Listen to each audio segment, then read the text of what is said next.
Welcome back to Mayhem Reviews. We are going to review Glass today. This is the third film in the Unbreakable franchise, which we didn't really think was going to happen, but you got Unbreakable 2000, right?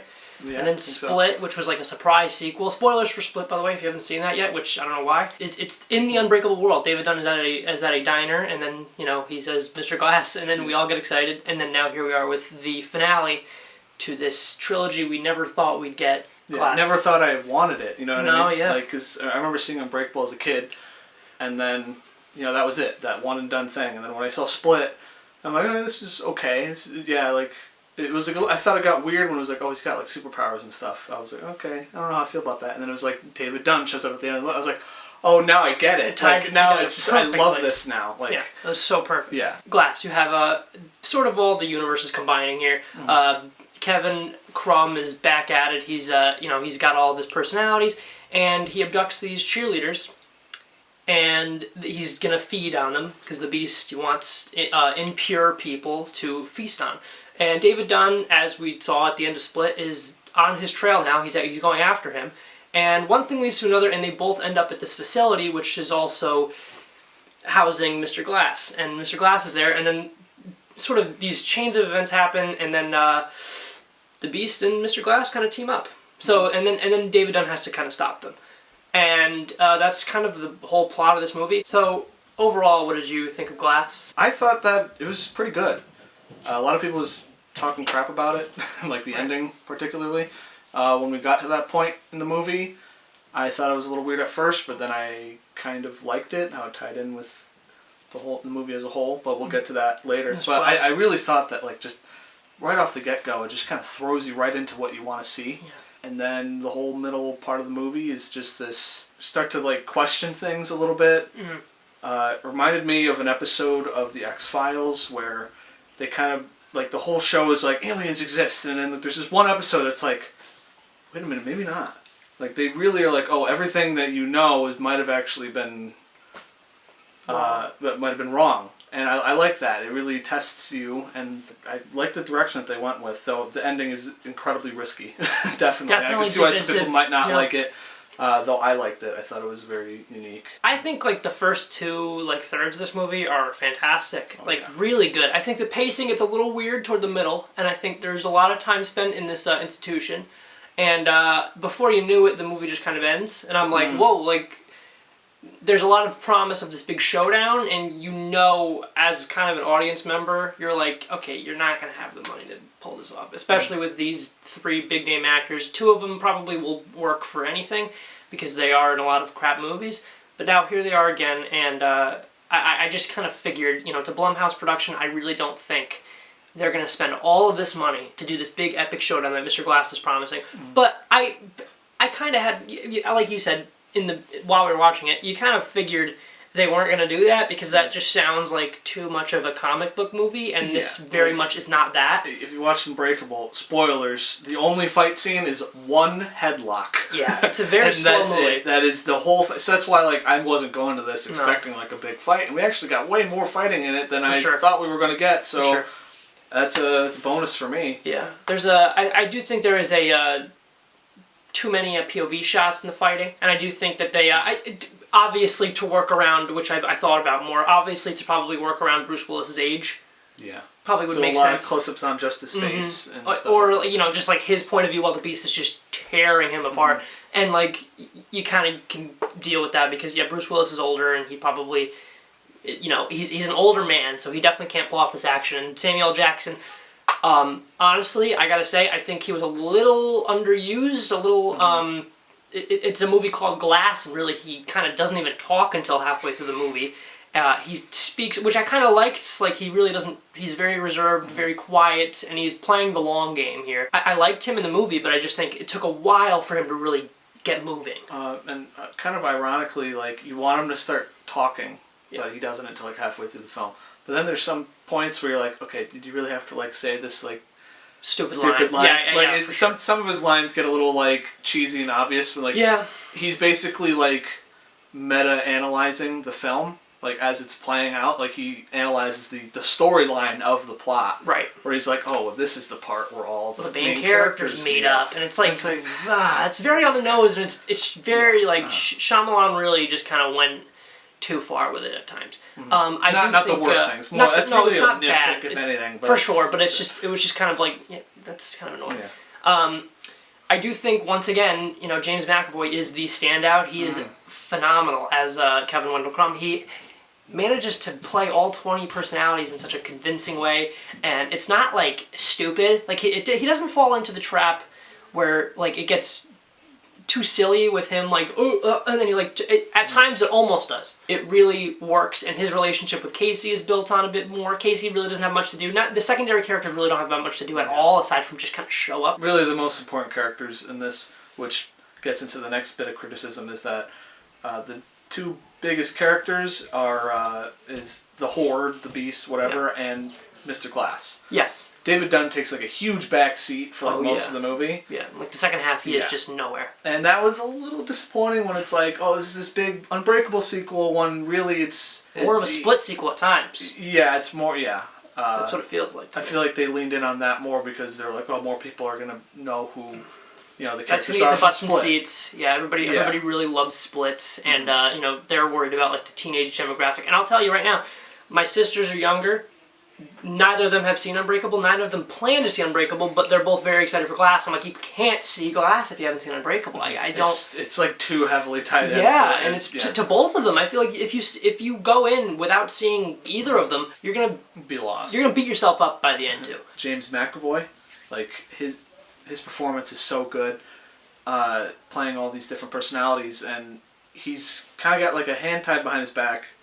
Because he doesn't really have access to like a wardrobe in this film, because a lot of it is they're held up in this facility, so he has this one thing that he can wear. Just from his mannerisms, you're able to tell exactly what personality he's playing from like the previous movie Split. Like I immediately recognize, oh, he's Dennis right now. He's Hedwig, like you just know instantly, even before they even start talking, you can tell from just the way he like shifts his face, and exactly. So it's amazing. He's very good. It's the end of a trilogy, and I think that you have the two main characters from the original pretty much have nothing to do until either halfway through the movie or like in the last act, which is in the case of Samuel L. Jackson, and then Bruce Willis has a lot to do in the beginning, and then once they get to the facility, he pretty much doesn't talk, and that kind of sucked. James McAvoy throughout the movie is the lead, and it feels like, and I feel like that was kind of unfortunate because we just kind of had a whole movie with him where he had a very nice arc, and he really kind of held his own in that, and now he's here acting opposite very legendary talents, but still the show was kind of his. And I was kind of bummed out about it. Just wrapping up non-spoiler thoughts, I really enjoyed like the first hour and a half of this movie, I would say. I think it starts to lose me with the big twist at the end, but then it sort of got me back. So overall, I would say it is worth watching, and I think it's a fine end to the trilogy. I don't think it's the best way they could have gone out, and I think they could have done a lot more. But I still enjoyed it for what it was, and I think Shyamalan, it's not his worst, it's definitely not his best, but it's fine. It definitely does not deserve the Rotten Tomatoes score it's right very now. Low, 30% That's or just something. Ridiculous. That's too much. There's too much good about this movie, all the acting, the story, like the way it's shot, like the dialogue is pretty good. It doesn't feel as overly pretentious, even as like Unbreakable kind of gets sometimes, the way they're talking. It's a little bit more toned down, more like Split, or it's like that. There's so many good merits of this movie, I can't believe it's got a 33. Like, are you kidding me? Like, you know what? It's because of the ending. It's because of the ending, but like, it's like throwing away an entire movie because of like the last you don't like a decision at the end. But anyways, it kind of goes with the this is going to be the last closing statement. So after I say this, leave. Yes. If you have not yet seen Glass, the ending makes or breaks your movie. I guess this kind of shows. The ending is such a crucial thing because it's what you leave the audience with. And you leave with that in mind. So if that's soured at all, people are going to really fault you for it. And I think Glass kind of suffers from that as a result. Now, let's get into spoilers. We just jump right into the ending. Just jump right into it back? Yeah, sure. Yeah. So yeah, it turns out in the end that there's this secret organization, like Illuminati-esque, that has been making sure that superheroes and supervillains don't show up. Yeah. They don't want them in Earth's society. because the second you get a hero, that means a villain's going to show up. And the more powerful the hero, the more powerful the villain will become, and the more chaos and destruction. They don't want to live among gods, is what yeah. Sarah Paulson says in the movie. And it reminds me of a quote from The Vision from Civil War. Okay. Captain America: Civil War. He actually mentions just the very existence of superheroes beckons the creation of villains. Mm. So it's a common theme and to tackle that in comic book stuff. It makes sense. Yes. It works for this film And the big thing about it is that they actually go through with it, and they end up killing all three of the main characters. Kevin Wendell Crumb, Mr. Glass, and the all Overseer all though technically Glass killed. gets killed by by Kevin, but, yeah. which also leads into another twist, which we kind of saw coming a mile away, and it's that Kevin Wendell Crumb's father was on the train that was derailed in Unbreakable by Mr. Glass. So Mr. Glass created a villain and hero in that train crash, which I thought was very interesting. Although the second the son is looking on a computer, I was like, okay, we just figured it out, because in Split there's a very brief line that was very telling, because when you rewatch these movies back to back, kind of almost, when you watch Unbreakable and Split so close together, you realize that trains are kind of important. So in that movie, Dr. Fletcher says to Kevin, or to Dennis, I guess. Yeah. She's saying, Kevin's father left on a train and never returned. Came back. So that, knowing that now that it's in the Unbreakable universe, yes. If you're talking about trains, that means that's probably the same thing. He was probably killed in the same crash that Bruce Willis survived, and that's exactly what it was. So you kind of knew that, but it was good to see that unravel. And I was glad that actually happened, because I was the theories and everything online, and I was like, I don't know, that sounds ridiculous, but then it's oh no, it was very much true. I almost thought they were going to take another level with that, because at the beginning of Unbreakable, Bruce Willis is insinuated to be sleeping around a lot and cheating on his wife. So I had a theory that what if it turned out that he was actually Kevin's father? That would have been cool too. But they could have gone that route, but they didn't, which is fine. Yeah, that's fine. But then that's the big twist. Is so they basically kill all three of them, just kind of unceremoniously too, and it was really that's what was so brutal about it. Yeah, it felt like I was watching Game of Thrones. Yeah, just Bruce Willis is getting drowned in a puddle. And so bad. It's not even it's not even that big tank that they were fighting in. It's just a little puddle. Kevin Wendell Crumb is shot because he gets Casey to bring that out of him, and because he's the Beast, and when he's the Beast, he's basically indestructible. Yeah, and he can take shotgun blasts and everything, but he gets calmed down and turns to Kevin, so he's then they're able to shoot him and kill him. Yeah, and then they kill him, and Mr. Glass got obliterated by the Beast. The Beast, yeah, the Beast just punches him, and he's like, oh! And when he falls over, it's just this loudest crashing sound of his bones. And you're it's every time Samuel Jackson falls over, just breaks something and falls, both in Unbreakable and in this, it's the funniest thing. I know it's terrible what happens to him, but it is the funniest thing. I do actually, I was sitting like this during that whole carnival sequence, which is a deleted scene from Unbreakable, by the way. Really? Yes. Oh, I did some research, and that other shot, I forgot about that whole scene. Yeah. That was awful. And then and that other scene where Bruce Willis walks into his son's room, also a deleted scene. That's such a great use. It's such of a deleted cool. scenes. I know. I love that. Because during the movie, you're like, did they do CGI de-aging? Yeah. Because we just saw Aquaman recently, and right. they did a whole lot of that And it looked bad in a $200 million movie. Imagine a $20 million movie doing that, and it's oh. But no, it was a deleted scene, which that was so cool. Going back to the big Illuminati thing, it just comes kind of out of nowhere. Yep. It really does. Though it's one of those things. Maybe there's clues in the beginning of the movie. I would love that. Or even Unbreakable and Split. I would love to go back and see if that little tattoo is anywhere. I would just it's interesting to think, oh, did he really have this in mind since the beginning? That would be cool. And I think I would like the ending of this movie a lot more if that's the case. A little bit more build up to it. Oh yeah, if there was a little bit more build up, yeah. But I feel like I'm probably wrong. I don't think that symbol is anywhere. And I feel like M. Night just kind of he you know what, he wanted to do something different, and I applaud him for that. He did something different. We've never seen something like this in a superhero movie before. Although Infinity War kills everybody, but they're all coming back. Yeah, but this is this is the end. This is the end. This is the end of the trilogy. They're not coming back. That's it. It turns out the whole time Mr. Glass was recording everything. And he sent it to the three main side characters, which was and they leak it. Casey, Dunn's son, and then Glass's mom. Yeah, they leak it out. And I feel like that was just a good way to end that. Yeah, I was glad that it ended on some kind of a happier note, because I can totally see them being like, all right, erase the footage, and then erase credits. That would have been, I would have been sad. I would have been like, what a annoying way to end your trilogy, because it feels like you're cheating the audience that really kind of stuck with it, supported you so hard in Split, really probably is going back and watching Unbreakable. Everybody's going back to see this movie that you made 20 years ago, and now nobody's been talking about since, and now everybody's going back and rewatching it and praising it as the great movie that it is. And now this movie just kind of cheats all that, and that's what it feels like. I understand the mentality of it. I don't feel that way, but I understand why people do, because it is kind of a letdown. We didn't talk about Sarah Paulson at all in the non-spoiler section, so let's talk about her here.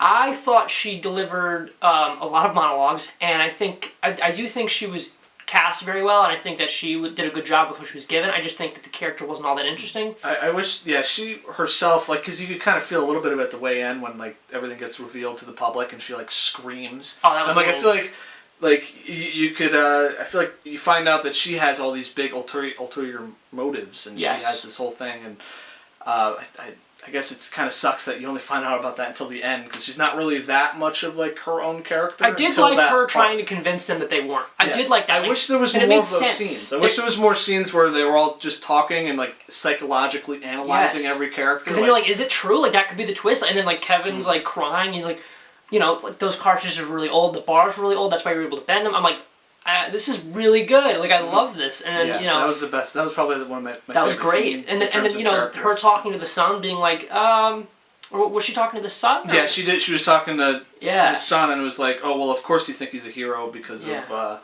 you needed that. Your mom life. passed away. This is Bruce Willis's best performance since Looper 6 years ago.